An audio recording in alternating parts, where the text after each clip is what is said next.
Faintly, I could make out what sounded like words. Words that formed a sentence I couldn't quite decipher just yet. It was a voice. A very hoarse one at that, like someone had been screaming for the past hour or so. Stay, was all I could understand at first, but as I got closer, more of the words started to clear up. Don't straight on, sir.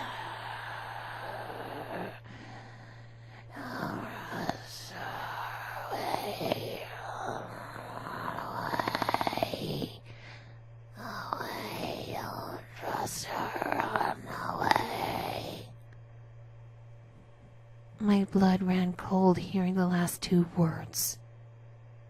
Run away? Run away from what? From who? Run away. Oh, just run away. It was getting closer. Don't run away. Run away. It was getting louder, more frantic, more angry. Run away! Run away! Run away! The voice felt like it was only a few inches below me, as if a man pressed his face against the slab and whispered the words above, whispering the words into my ears, as if I can't understand each word he was telling me. Don't Just as I was steeling myself for the worst, the voice abruptly stopped. I could not hear anything more. Not even a hint of the mysterious, scratchy voice that was coming from below me. I listened in for a good long while, but still, there was nothing. The voice was gone. Frustration made me sit upright, seeing Amy again after what felt like an hour. I forgot she was even there, and seeing a girl who apparently knew about what I was hearing, and one who had a huge excited grin on her face, only added to mix the confusion and anger that was boiling up inside me. "So, did you hear it? Huh? Did you? She asked frantically before I could say anything, biting the lip of her thumbnail afterwards. What? What the hell was that? I asked in a tone that was far more hostile than intended. Rather than being offended, she gasped astonishment, clapping her hands together in joy. "Oh, you did! You heard him! That's so awesome! That is so awesome!" She suddenly stood up and began trotting around in circles, constantly repeating what she just said a few seconds ago, doing all sorts of wavy dance-like motions with her arms and legs. I couldn't understand it, I commented, still trying to make sense of it all. She stopped midway of her dance, one leg and two arms in the air as if she had been frozen in place. "Oh?" she said, turning back to me. Then she returned to her thinking stance from earlier. Try listening again," she said nonchalantly. I was taken aback at how calm she was. Was this what she was hearing on every grave? I don't know. I don't know. I hesitated, my anger soon melting back into a state of fear to the unknown. "Oh, come on, Charlotte. If you stop now, you're going to feel like you wasted an opportunity of a lifetime," she exclaimed. "You're going to be stuck with this mystery for the entirety of your life. You'll never be able to go back." She started jumping around again, throwing her arms in the air. "Unless..." She stopped, holding her right index finger up like a man who was striking up a bargain with someone. "Unless what?" I asked, quivering under the weight of the whole scene. "Unless you put your ear back down there and listen again," she said ominously, pointing to the grave and then tilting her head to one side, cupping her own ear with her hand. Earlier I would have laughed at how silly her statements and actions were, but those moments it felt like she was leading me into something that was far more twisted and sinister. Twisted or not, I could not say that she was wrong.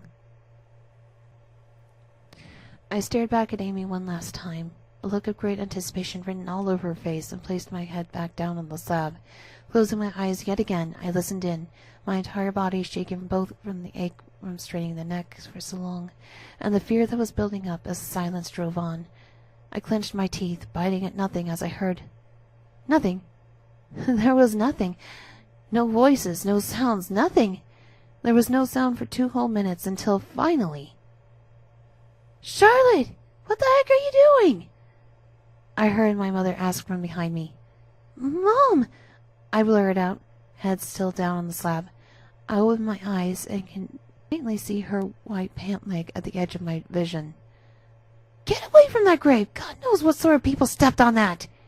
She scolded me, but I still cannot move, a sudden wave of panic and confusion petrifying me on the spot. "Don't worry, miss, the graves here are 100% clean," I could hear Amy say to her. "Still, get your head off that. It's a little disrespectful to the dead, don't you think?" Even if I wanted to listen in, I knew my mother was not going to let me. I was not sure if I really wanted to find out what the voice was saying. I was glad she was there to stop me, to drag me back into the normal world. But as soon as I was about to pull my head off the concrete surface, I heard it again. This time, I heard what he said very clearly. I jumped back, falling down on the grass as I tried to stop a shot of terror from getting out. "Charlotte, what's gotten into you?" my mother exclaimed. I heard it!" I practically shouted out of fear. My mother, of course, looked utterly confused. "Heard what?" she asked me, her confused stare slowly turning into a look of concern.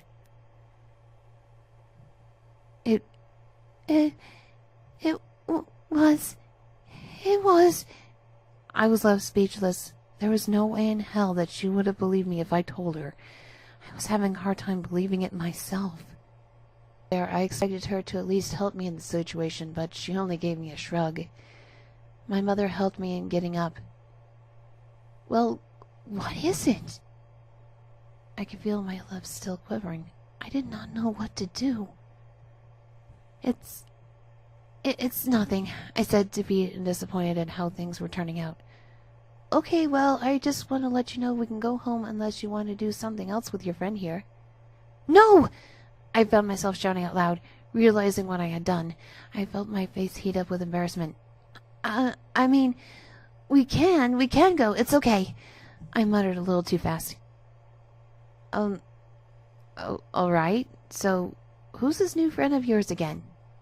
my mother asked me, obviously eyeing the strange get-up of the girl in front of us. I wanted to say then and there that she was definitely not someone I would consider as a friend after what she had put me through, but I stayed quiet. There was a very unsettling and awkward silence for a while before Amy took the chance to introduce herself. "Amy Doll, dear madame, just a humble team trotting through this journey we call life." She gave her a soldier salute, though she was using her left hand instead of her right. My mother couldn't help but laugh at her gleeful antics. "Well, it's nice to meet you." "Likewise, Miss Charlotte's mom," she replied. "It's Charmaine, and I admire your enthusiasm." My mother's eyes soon darted back to me. "Anyways, we should get going. You need a ride, Amy?" I was immediately terrified of the thought of her riding along with us, but by some stroke of luck she declined my mother's offer. "Oh, no, I couldn't. Besides, I'm far more running type now, Miss Charmaine. Don't worry about me." "Good to see that you're still fine with the idea of exercising every day, unlike some people." My mother shot me a look, clearly implying the statement was meant for me, but I did not care anymore. I just wanted to get out of there. "Still, be careful around these parts. Get home before dark," my mother told her, which prompted Amy to give another wrong-sided salute. "Will do, ma'am." It took a while, but we soon said our goodbyes and went our separate ways. Inside the car, my mother kept asking me what I was doing with my new friend before she got there.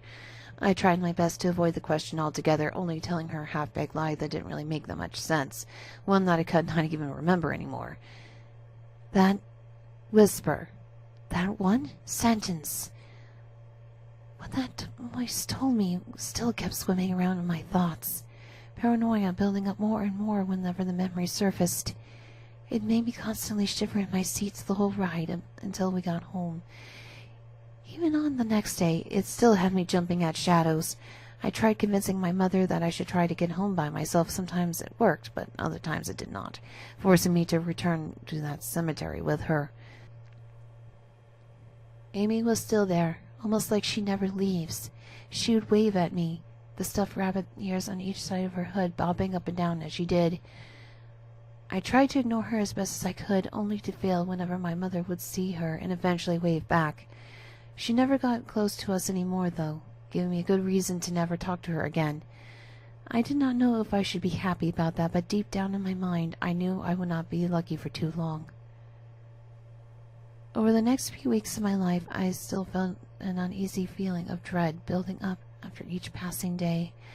Everything was normal, and sometimes it felt normal, but my life was never the same again.